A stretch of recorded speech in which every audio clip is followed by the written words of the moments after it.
નર્મદા જિલ્લાના કડતલ ગામે જંગલ જમીન પર ખેતીના મુદ્દે ખેડૂતોમાં ભારે રોષ જોવા મળ્યો છે। સાગબારા અને ચીખલી વિસ્તારના ખેડૂતો મોટી સંખ્યામાં એકત્ર થઈ વન વિભાગ સામે વિરોધ નોંધાવ્યો। ખેડૂતોનો દાવો છે કે તેઓ વર્ષોથી આ જમીન પર ખેતી કરીને પરિવારનું ગુજરાન ચલાવે છે, પરંતુ હવે તેમને ખેતી કરવા દેવામાં આવતી નથી। ખેડૂતોનું કહેવું છે કે જો ખેતી પર પ્રતિબંધ રહેશે તો તેમના પરિવારના જીવન નિર્વાહ પર સીધી અસર પડશે। તેમણે તાત્કાલિક ખેતી કરવાની મંજૂરી આપવા અને પ્રશ્નનો ન્યાયસંગત ઉકેલ લાવવાની માંગ કરી છે। જો કે આ મામલે વન વિભાગ તરફથી હજુ સુધી કોઈ સત્તાવાર પ્રતિક્રિયા સામે નથી।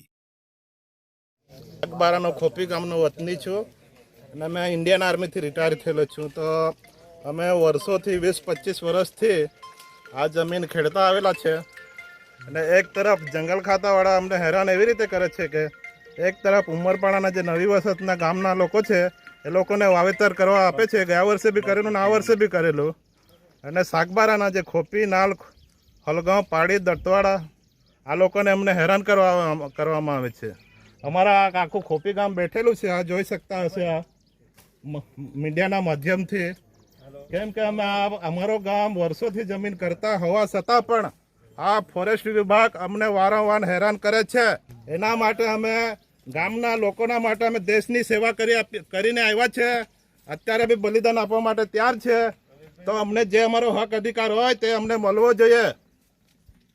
અમારા બી દાવા પેન્ડિંગ છે, ટ્રાઇબલ ઓફિસનો લેટર છે, છતાં પણ જંગલ ખાતાવાળા અમને મળ્યો નથી એને એમને વિશ્વાસ કરતા નથી। તો અમે કઈથી લેટર લાવવાનો?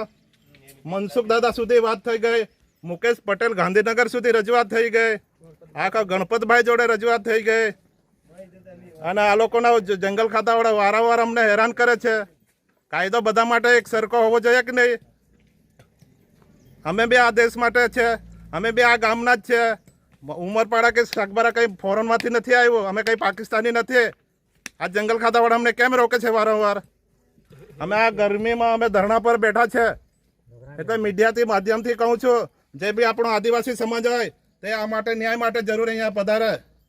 અમે જ્યાં સુધી ન્યાય ના મળે ત્યાં સુધી અહીંયા જ બેસીશું, ભૂખ્યા પ્યાસા ખાયા વગર। અમારા ઢોર ઢોકરા બહેનો બધા જ છે અહીંયા।